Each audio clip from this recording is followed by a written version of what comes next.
Allô, salut tout le monde. Je vais dans cette nouvelle vidéo vous parler du gambit de Blackmar Dimer, variante de Bogolyubov. Bien, le gambit de Blackmar Dimer, il faut d'abord en introduction dire que c'est un gambit qui commence par le pion de dame et D4 après un D5. Tout de suite, les blancs jouent E4. Ils viennent de donner un pion dans l'objectif d'ouvrir la diagonale du fou, de développer rapidement la dame et de mener une attaque sur le roi le plus rapidement possible. Comme bien sûr le but de tous les gambits. Donc ici, après un E4, le gambit peut être accepté ou il peut être refuté. Et nous sommes dans un cas où le gambit est accepté. Ensuite, les coups théoriques normaux, c'est cavalier C3 pour attaquer le pion. Les blancs essaient de regagner leur pion. Ensuite, les noirs défendent le pion. C'est pas forcément le meilleur coup, il y a plusieurs défenses possibles, mais de façon générale, le joueur qui n'est pas averti par rapport au gambit de Blackmar Dimer, eh bien, il va jouer classiquement comme vous voyez là. Ensuite, maintenant le pion F3. Donc, les blancs ont la possibilité de revenir, d'attaquer à nouveau le pion en E4 en jouant la dame ou en faisant des manœuvres avec le cavalier G1, E2, ensuite E2, G3. Une manœuvre pour pouvoir récupérer le pion. Mais on constate que dans le gambit de Blackmar Dimer, eh bien, il y a un deuxième pion qui est donné. Et si les noirs acceptent ce pion, eh bien les blancs sont partis pour totalement jouer un gambit sans chercher à récupérer le pion, mais plutôt avoir une avance de développement dans le but de mettre à mal la position des noirs le plus rapidement possible. Le gambit de Blackmar Dimer fait partie des véritables gambits avec le gambit du roi, parce que les blancs donnent le pion, pas forcément pour le récupérer, mais ils donnent le pion pour avoir une attaque, pour avoir de l'initiative le plus rapidement possible. On continue la partie. Alors, les noirs acceptent le deuxième pion et les blancs développent leur cavalier. Les blancs se retrouvent avec deux cavaliers développés pendant que les noirs n'ont qu'un seul cavalier, aucune seule pièce développée. Ensuite, après le coup des blancs, cavalier prend F3, nous avons ce coup là G6 qui caractérise la variante de Bogolyubov qui était un grand maître.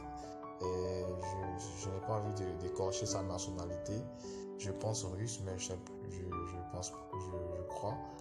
Et le grand maître Efim Bogolyubov avait pour habitude de dire que quand il joue blanc, il gagne parce il gagne parce que les blancs ont un tempo, mais quand il joue noir, il gagne parce qu'il s'appelle Bogolyubov. C'est un grand maître et c'est cette variante-là est la variante à laquelle son nom a été donné. C'est la variante de Bogolyubov. Et voici comment j'ai traité cette variante. Vous allez suivre dans la vidéo comment jouer contre cette variante quand vous jouez le gambit de Blackmar Dimer. Fou C4. Alors le coup Fou C4 est typique à toutes les positions du genre où la diagonale A2 F7 n'est pas défendable en D5 par un pion. Eh bien, les blancs développent leur fou sur une case active ils avaient la possibilité de jouer en fou D3 comme ici.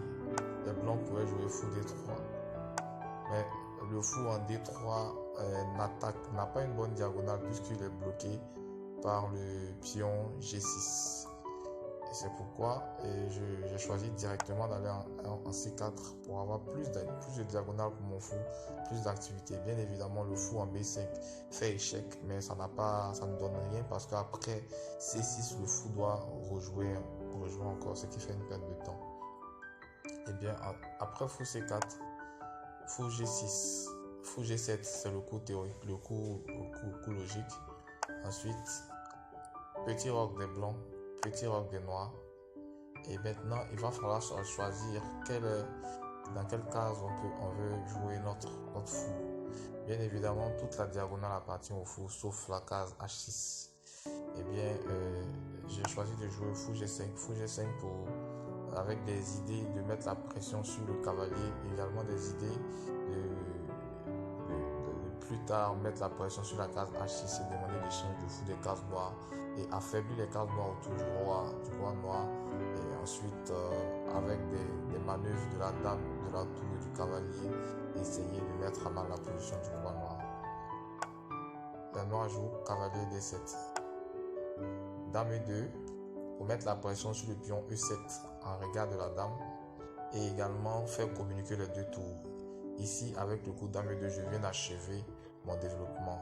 Pour les débutants, il faut savoir que en ouverture, il faut toujours faire communiquer les deux tours. C'est très, très important pour avoir une attaque plus rapide que l'adversaire. Et si la tour en A est maintenant mobile, elle peut se déplacer jusqu'en E2, en E1, pour mettre la pression sur le pion E7. A6 pour chasser le fou. Tour D1 pour défendre le pion. Et également, au cas où la colonne D s'ouvre par un échange en E5, la dame est sous la pression de la tour. Alors, le fou sous pression, fou B3, fou B7. Et maintenant, toutes les pièces des blancs sont développées. Il faut maintenant créer une attaque. Et bien, l'attaque, elle commence en considérant la position de toutes les pièces. Les blancs ont joué tour D1. Et tour D1, la tour en D1 est en face, en regard de la dame. Et donc, cavalier E5. Si le cavalier prend, pion prend, alors la tour attaque la dame. Donc le coup cavalier E5 me paraît très intéressant parce que le cavalier ne peut pas être pris normalement si l'adversaire a la bonne information. Malheureusement, mon adversaire n'a pas eu la bonne information.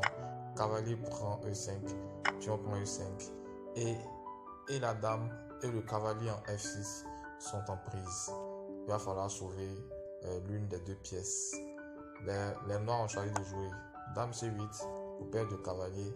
Mais il faut également noter que le coup cavalier D7 pour sauver le cavalier, et bien à ce coup-là, les blancs répondent par la poussée E6.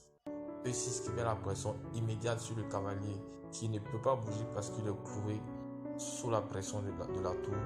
Alors le seul coup qui reste est pion prend. Alors fou en donne échec. Le roi en H8 et le cavalier est pris. Voici donc la position à laquelle on a aboutiré si les noirs avaient défendu. On aura abouti si les noirs avaient défendu avec cavalier en D7. Et les noirs ont joué dame C8. Après la prise du cavalier, la partie est terminée parce qu'après, pion prend, fou prend et dame F2. Dame F2 pour préparer, fou prend G7, roi prend et dame prend F7, échec et la partie est terminée. Les noirs n'ont pas calculé assez longtemps, la partie est finie un peu rapidement les coups. Échec et mat. Bien, merci pour votre attention, merci pour avoir suivi cette énième vidéo. Celle-là, elle traitait du gambit de Black Madi, mais la variante de Bogolyubov. Je rappelle rapidement, la variante de Bogolyubov, excusez-moi, est caractérisée par cet enchaînement de coups. Le pion G6. Alors le pion G6 qui caractérise la variante de Bogolyubov dans le gambit de Black Madi. Nous avons ensemble vu comment est-ce qu'il va falloir traiter cette réponse puisque la case F7 est faible sous la pression de notre fou en C4. À partir d'ici, les blancs peuvent librement roquer, jouer leur fou, jouer la dame, faire communiquer les deux tours et amorcer une attaque sur les noirs. Bien, merci et n'oubliez pas de liker. Bon après-midi à tous. Merci.